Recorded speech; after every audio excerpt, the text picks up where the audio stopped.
I believe that these kind of messages come through, these insights, these inspirational messages, to help us during this transitional, this ever-changing season, so that we're not caught off guard, so that we are a little bit prepared in our spirit of things to come. And I'm titling this tonight, Integrating the Expansion. And I woke up the other day to a conscious awareness of spirit, essence, presence, with whom my spirit is one, only one spirit. I woke up to this such profound sense that spirit was peering out from this earth suit container, observing all the feelings that this container was experiencing, and the thoughts and the program machine that the brain was running. And I just smiled, because the sense of the greater part of me observing or being consciously aware of my earth body as a container, as a vehicle for life, for inspiration, for impetus, for action toward creation. It was a very pronounced experience. I've had some beautiful mystical experiences in my lifetime, and this was really just a beautiful one. And I smiled because I remembered, I knew and I remembered that we are here to have this human experience. We are here to feel. And if you don't catch anything else in this broadcast tonight, though I'm going to get into some of these insights, these prophetic intuitive insights for August, I wanted you to catch this, that the essential part of ourselves, the essential identity, is not the feelings, the sensations, or the thoughts, or the fears, or even the happinesses and the thrills, though it's integrated with these things. But the greater part of us is unchanging, always holding its love vibration. So when we feel things that are uncomfortable, there's nothing to be afraid of. Did you catch that? When you feel things that are uncomfortable, don't be afraid of it, because the greater part of you, the true part of you, is not those feelings. It's not those thoughts. That machine called our brain is constantly running all the time. It's playing a movie. It's playing a narrative. And if you can come into a place, I didn't mean to get into teaching tonight, because I really want to share these insights for this month.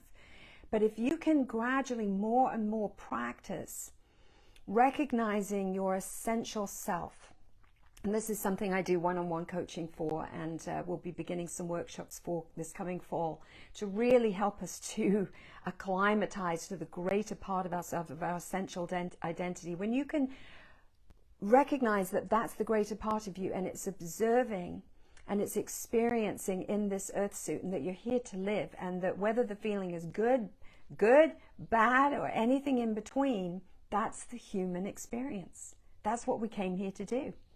Rilke puts it this way: let everything happen to you, beauty and terror. Just keep going. No feeling is final. It's comforting, isn't it? So to feel is part of this earth experience, and the whole spectrum of those experiences and feelings and sensations. And we have an opportunity to use this polarized gauge of pain and pleasure as a servant toward our desire, toward our co-creativity.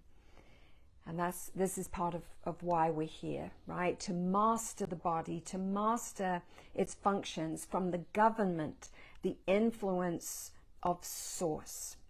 You might put it this way: allowing Christ to be Lord, right? That's essentially what we're talking about, is that we're not letting the ego mind and the feelings run the show, but we're recognizing there's a greater part of us, and that the government of his peace, there's no end of that if we will allow it. And I want to say this in conjunction with the August insights tonight, because we can fall into the trap of approaching our spirituality or our spiritual walk or our spiritual growth from a consumeristic mindset, a driven mindset, a striving to become more transcendent, more spiritual, so as to attain something, right?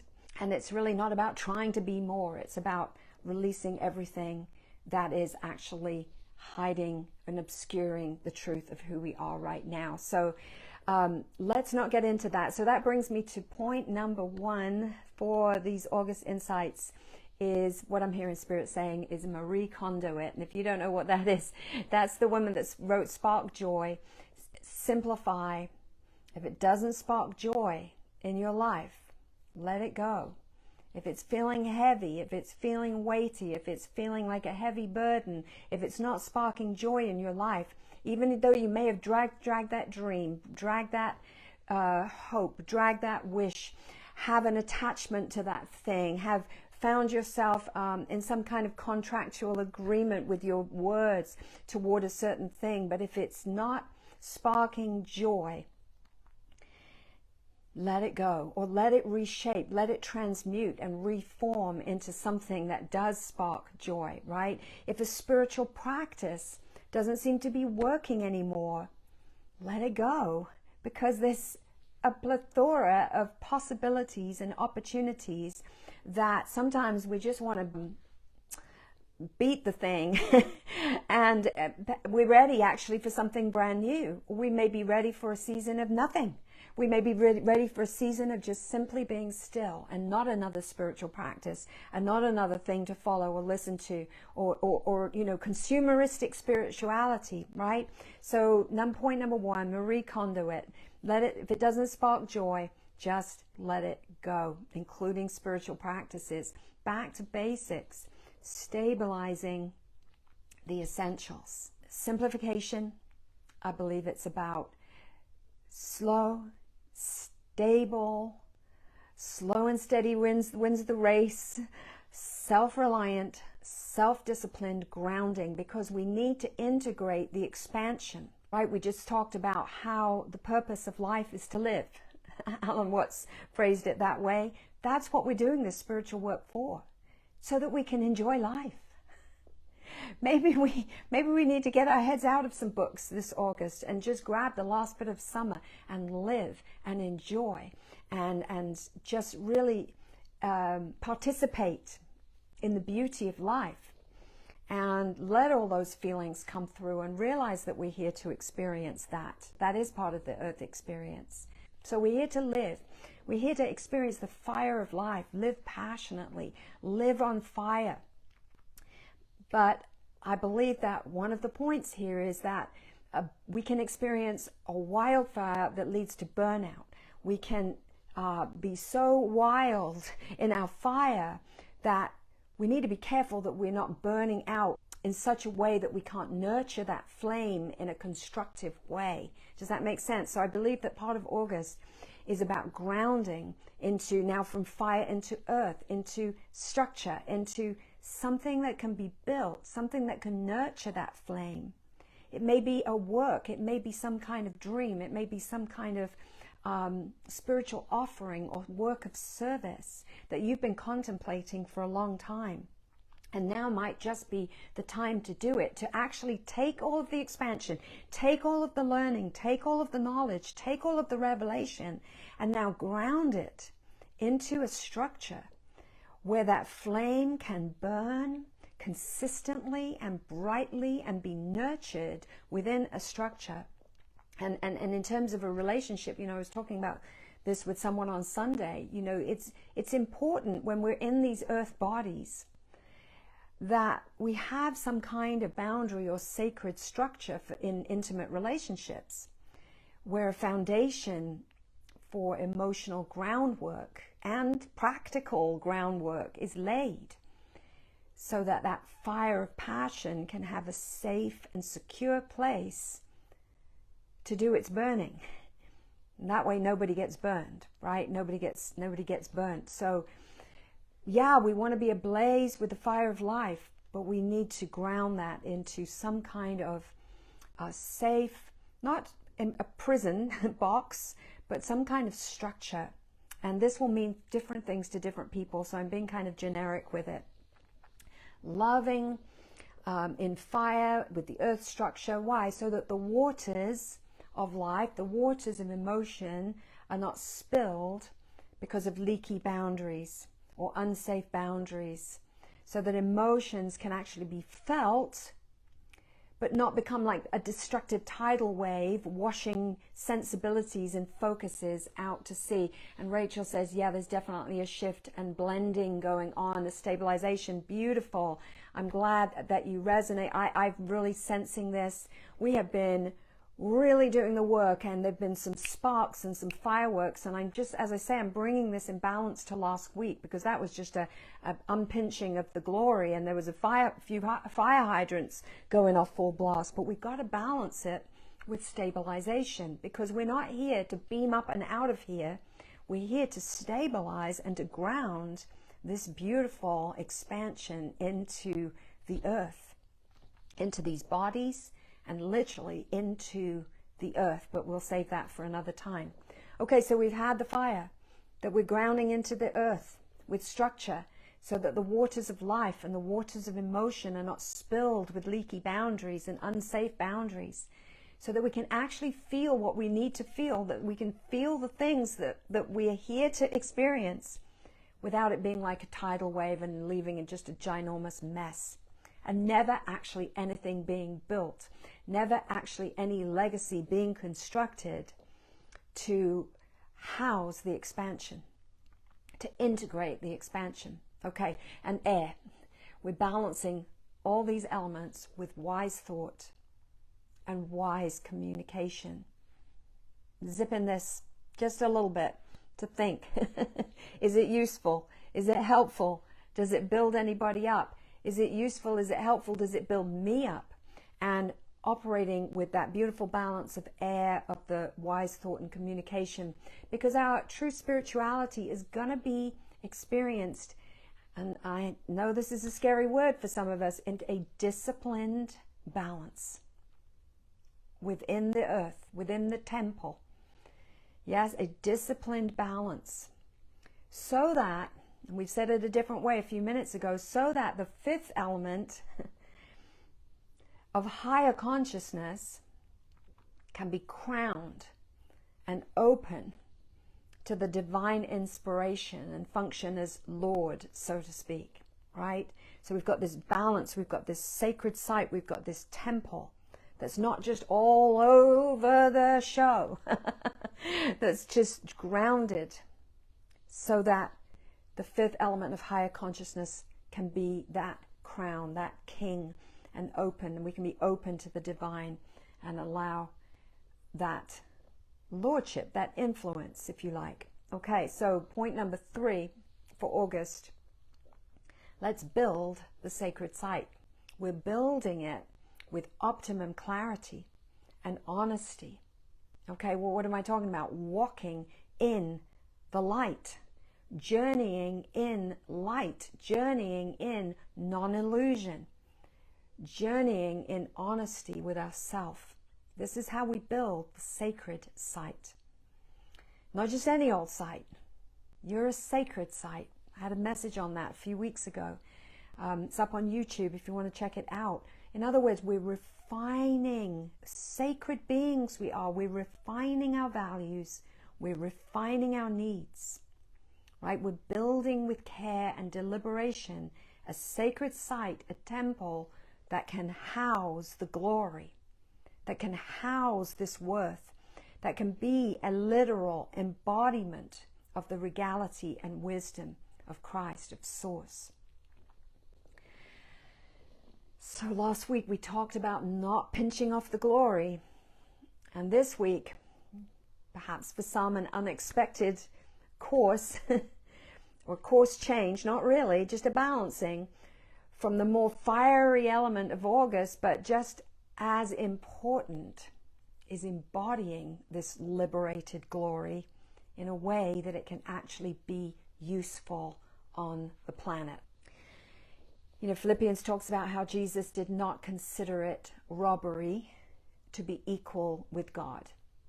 And that scripture actually exhorts us to have the same mind as Christ, not to consider it robbery to be equal with God. But this non-forfeiture of God-empowered nature that Jesus embodied, the continuing verses say, were for a service, a humble service to humanity.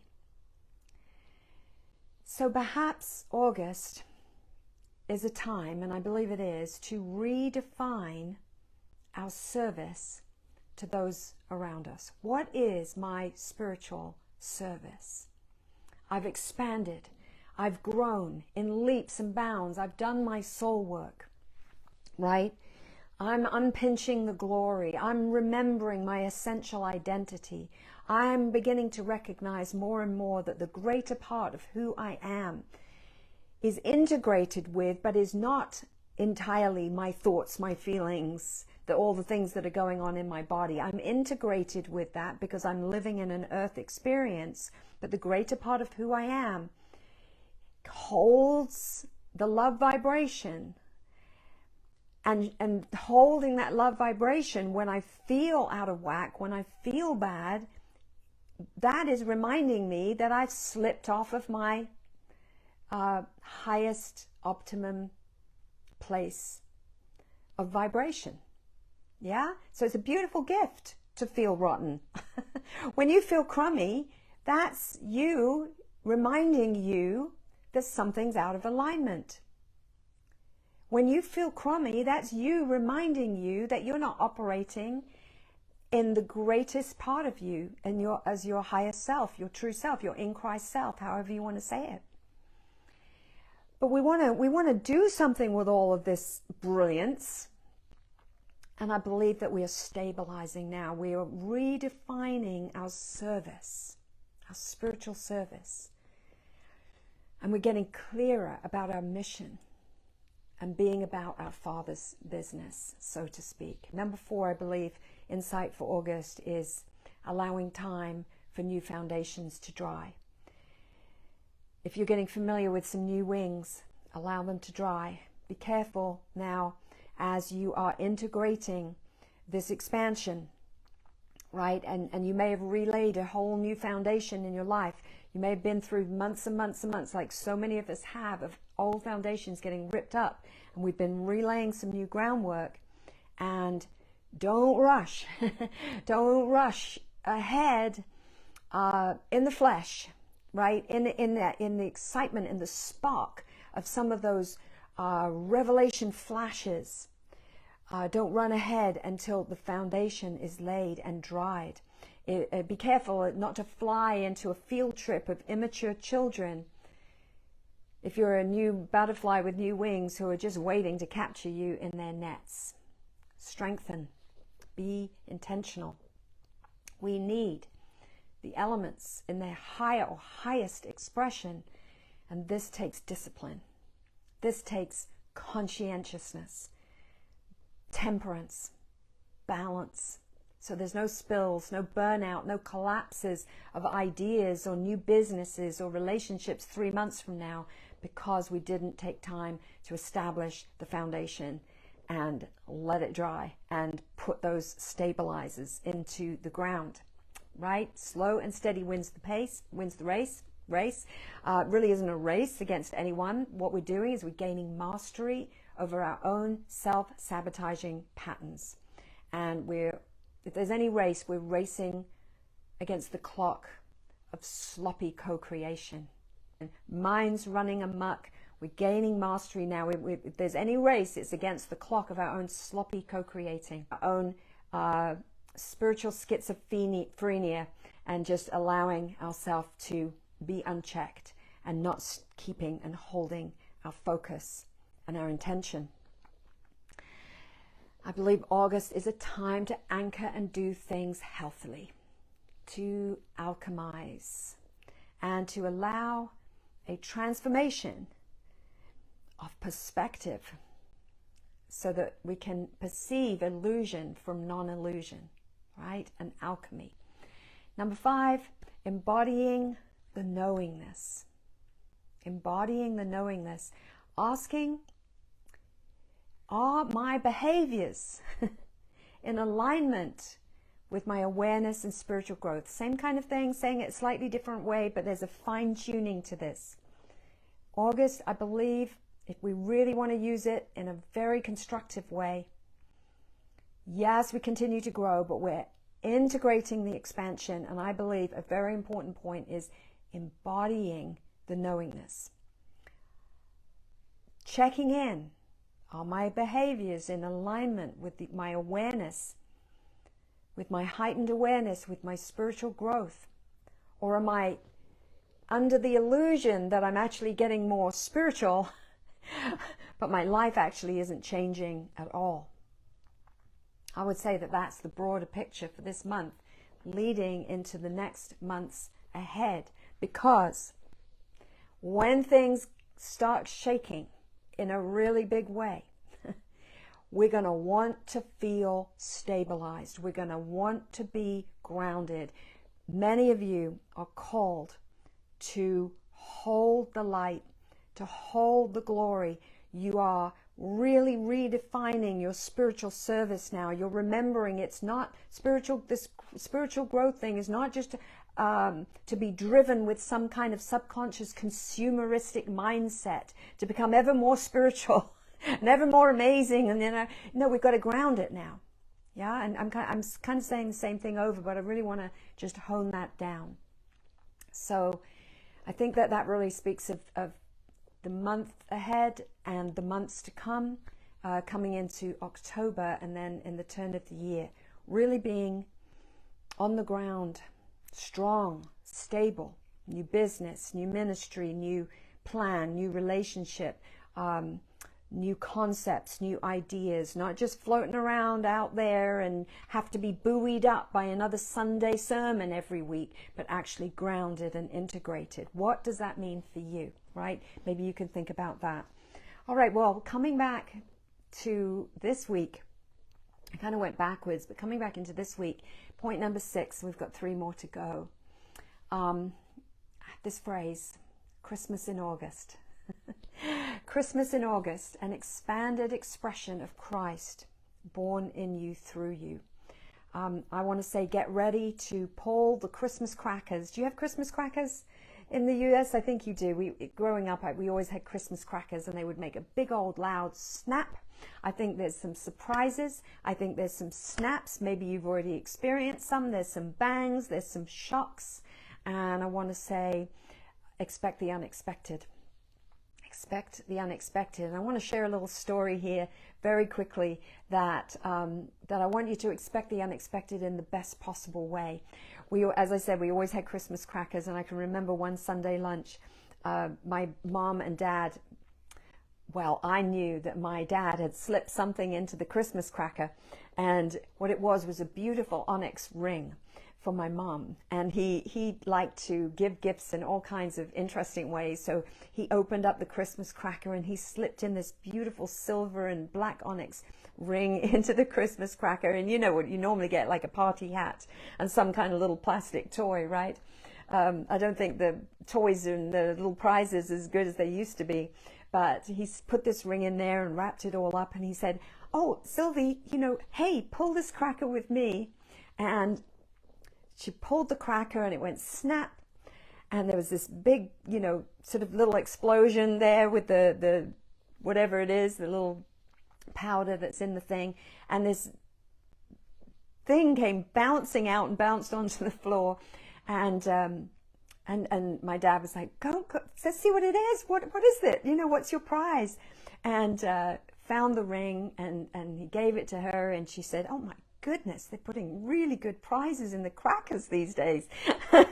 And he had to explain to her, "No, I put that in there, and this is one of your Christmas gifts," and she loved it. It was a beautiful ring. But expect the unexpected. There are some snaps into some new timelines right now. There's some crackers that are kind of exploding that you may be pulling with some other people, that you're pulling with new people in your life.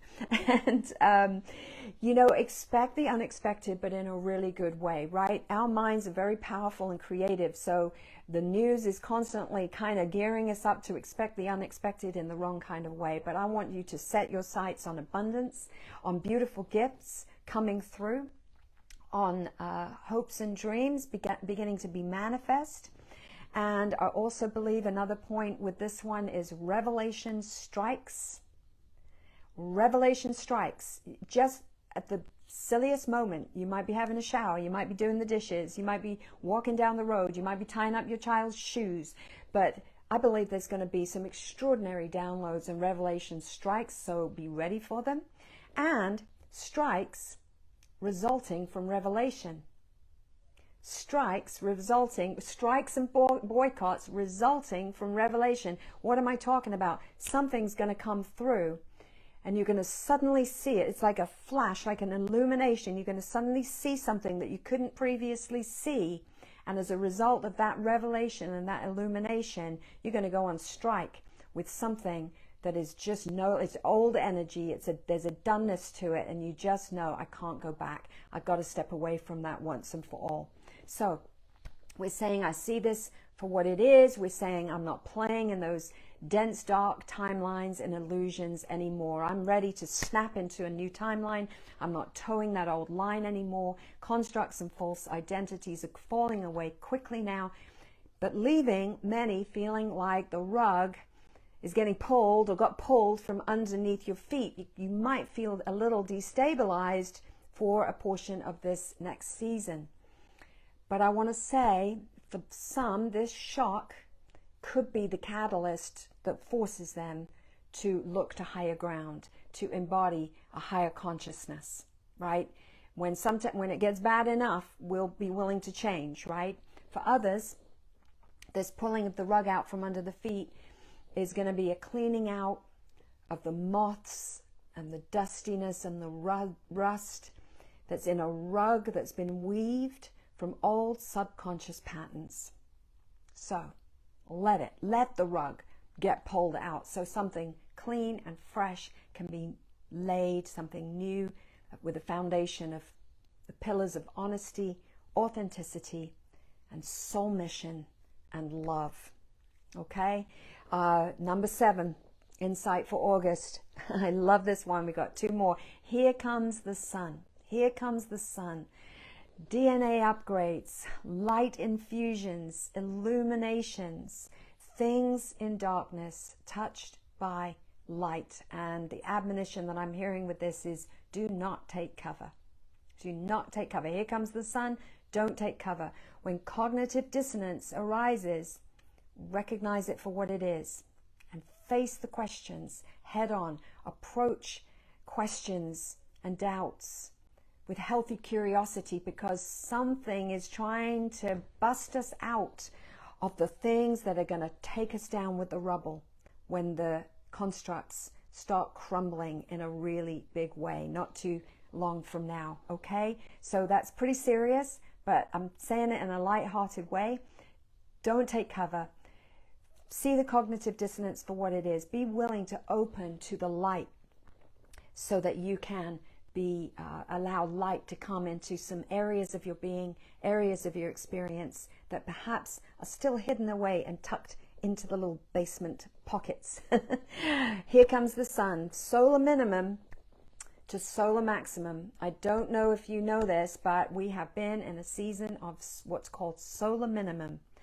And from my understanding of this, solar minimum on the earth leads to increased mold. It leads to increased contamination, increased toxicity, increased illnesses. But we have had a shift, and NASA actually kind of reports this as well. It's all out there if you want to Google it and find it. But we've actually come into a period of solar maximum, and the light is pouring in. And when the light pours in, the roaches and the rats are going to scatter. But we've got to open up still more to let the light come in, to find those dark pockets within us, because it's all about embodying the light. It's all about integrating the expansion. That's what I believe this month is kicking us off into and leading us toward the end of fall. Malachi 4:1, this was the scripture that came strongly to mind when I sought God at the beginning of the COVID time back in March 2020. And I recognized what was being said through it at the time, and it has continued to speak more profoundly to me than even at that time now, because when you get an anchoring word in a really catalytic season, it's not just for 3 weeks. It has its outworking over months and years, sometimes even decades. But Malachi 4:1 says this: the sun, the sun, right, the photons of righteousness here meaning honesty, relational integrity, a kind of a righteous alignment with our essential identity. The sun of righteousness will rise with healing, with cure, with medicine in its radiance, in its fringes. Last week, there was a sizable, about 2 weeks ago, a sizable coronal mass ejection, solar storm. We feel it. There's an upgrading of all life happening right now. Can I say we just get so bogged down thinking it's all about us? It's not just about us. It's about the planet. And things are shifting in the heavenlies. The heavens are declaring the opinion of God. And these shifts, planetary alignments, coronal mass ejections, now moving from a solar minimum into a solar maximum, are supporting an inpouring of light for DNA upgrades, awakening. And the only way you could really escape it is to let cognitive dissonance win over and shut the door on your own enlightenment and your own elevation. And yet some will do that. We're feeling this upgrading of all life right now, so that there's going to be a displacement of anything that is blocking that light. All right, we've got to allow a displacement of anything that's blocking the light. And one of the greatest spiritual services, and I talked about it in an earlier point, one of the greatest spiritual services that we can do is simply to hold the light, to be an ambassador of light in this time. Not trying to convert to anybody to anything. We can only convert ourselves, but what we can do is be an embodiment of love, an embodiment of light. It's very hard to preach unconditional love towards somebody, to preach inclusion in Christ's love, which and redemption and salvation, which has been established before the foundation of the earth. There's nothing to that you can convert anyone with, but we can embody that light and that love and be that shining example. And that leads me to point number 8, and we'll finish here. Be a son of righteousness. Be an sun of righteousness. You are a son of righteousness. Integrate the light.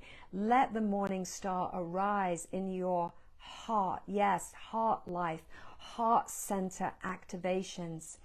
You know, for me, I've been through quite an interesting time over the last 7 months, and the Holy Spirit is reminding me, it's not about working a job, Michelle. It's about doing the light work.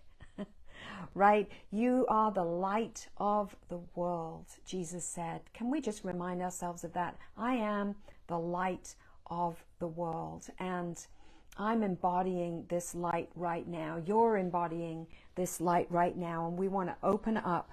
And I'm just looking for one other thing that I wrote down earlier, because we can let our light so shine before men that they perceive differently. Isn't that powerful? Now that is not thumping somebody over the head with some kind of belief system so that they can be forced into a belief system to be just like me.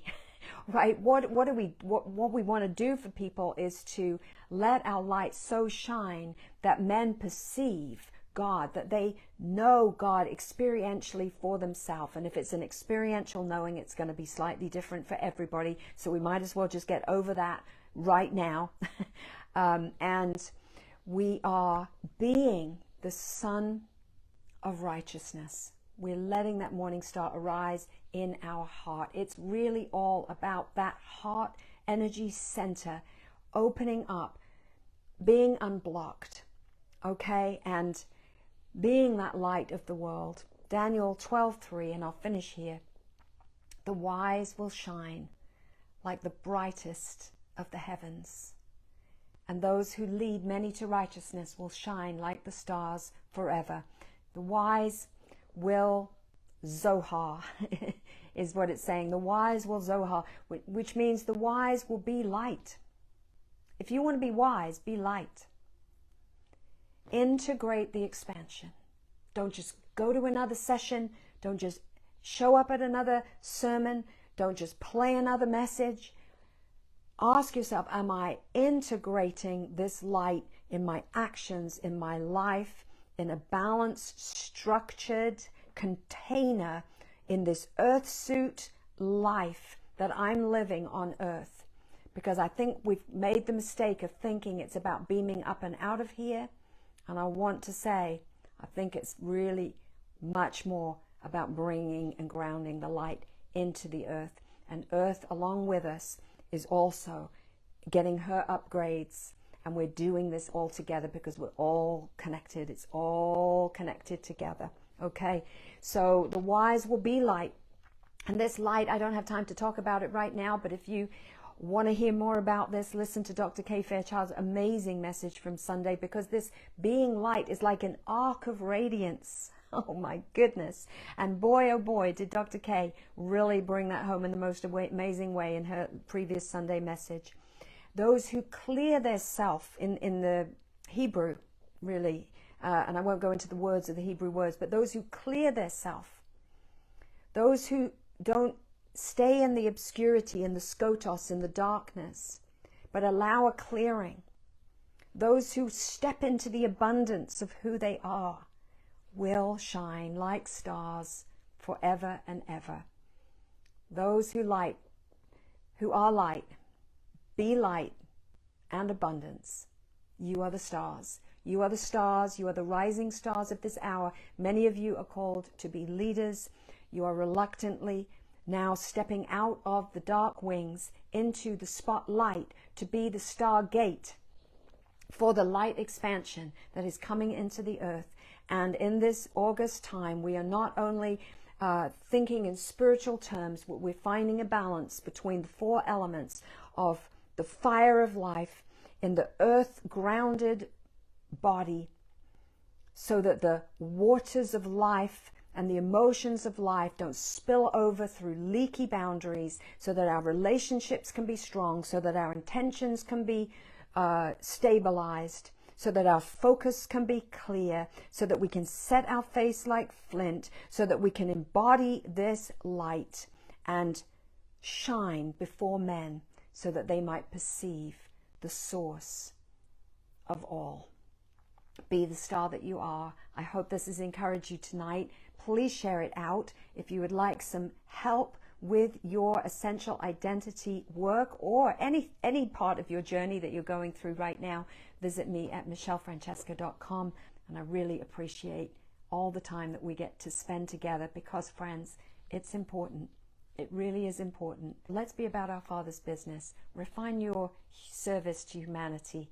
And let's see what amazing things August will bring about for us that really help us to do some powerful work in the earth and for the earth over this next season. God bless, and I look forward to seeing you very soon next time.